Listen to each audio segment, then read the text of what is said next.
80-metyje Tarybų Sąjungoje buvo pradėtos gaminti ir diegti taip tuomet vadinamos trečios kartos vieningos sistemos elektroninės skaičiavimo mašinos, trumpai ESM. Pagrindinė mašinos dalis – procesorius, kuriame atliekamos aritmetinės ir loginės funkcijos. Procesorius EC1022 pagamintas 1979 metais Minsko skaičiavimo mašinų gamykloje 155 ir 131 serijos mikroschemų pagrindu. –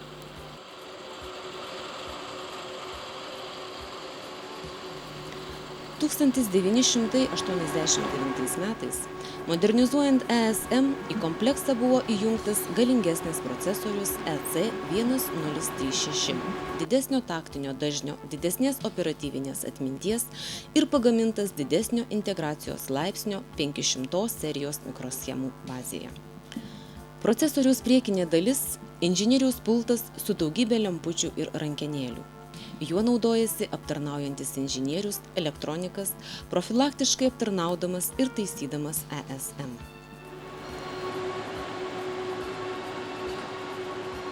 Procesoriaus sudėtinė dalis – tipinė keičiama elektroninė plokštė, kurioje įlituota keliasdešimt mikroschemų.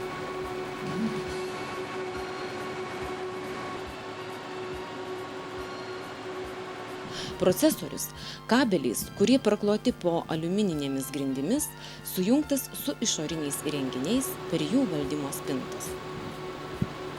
Tai diskinių kaupiklių valdymo spinta.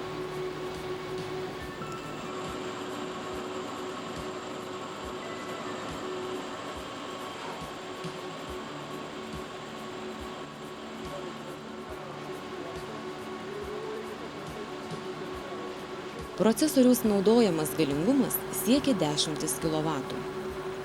Taigi maitinimo šaltiniai – tai didelė spinta, kurioje įmontuoti įvairių įtampų elektros šaltiniai su didelio paviršiaus radiatoriais.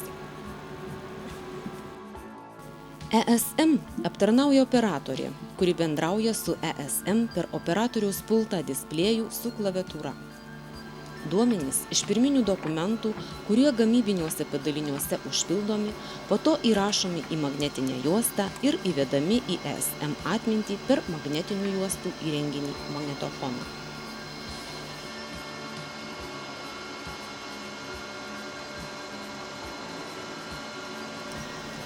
Įrašymą į magnetinę juostą atlieka operatorės paruošimo įrenginių pagalba. Pirmieji buvo tokie.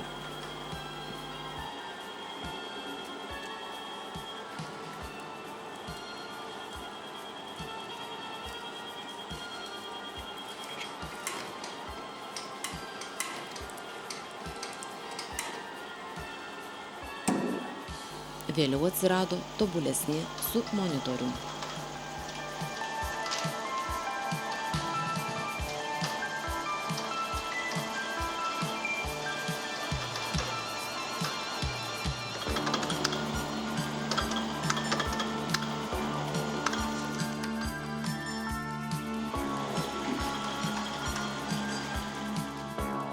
Patekusi su informacija, magnetinė juosta į mašinų salę nuskaitoma iš magnetofono į ESM atmintį. Rastos klaidos atspausdinamos, taisomos magnetinėje juostoje, taip vyksta klaidų koregavimas.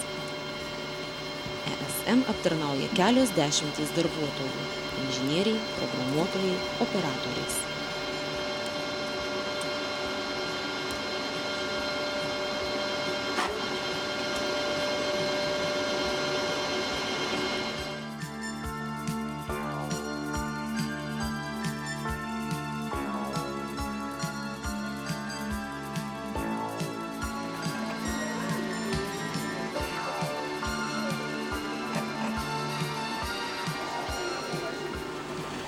29 MB talpos magnetinių diskų kaupikliai sukasi 2400 apsisukimų per minutę greičiu. Jų paketai yra keičiami.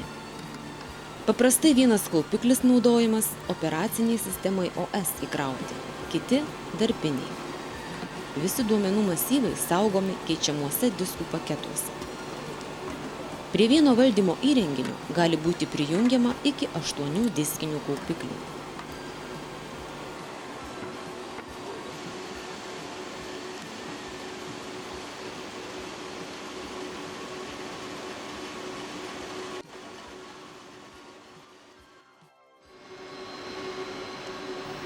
Anksčiau buvo naudojami popieriniai informacijos nešėjai. Tai perfojuosta, kurioje, kombinuojant apvalias skylutes, užkoduojama informacija. Ją nuskaito specialaus nuskaitymo įrenginys.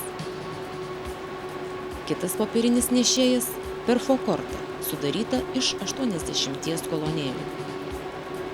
Šie nešėjai turėjo savo paruošimo, įvedimo, išvedimo įrenginius.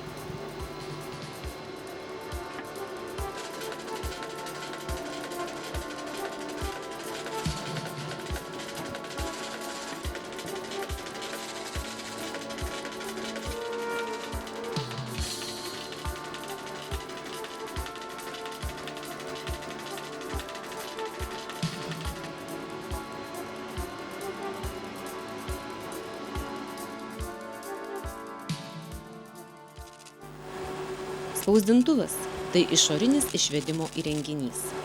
Jo pagrindinės dalys – magnetai su plaktukėliais ir būgnas su išgraviruotu šriftu.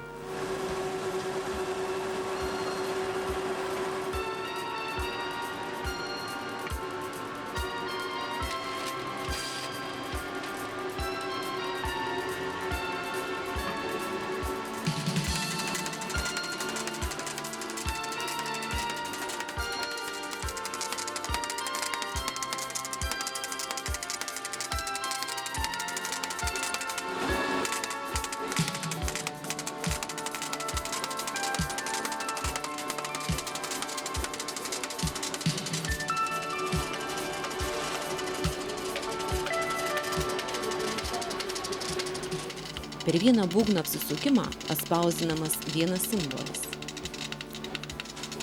Galutinis ESM rezultatas atspausdinta tabuliogramų, tai atlyginimų išmokėjimo lapeliai, žiniaraščiai, įvairios ataskaitos ir kita.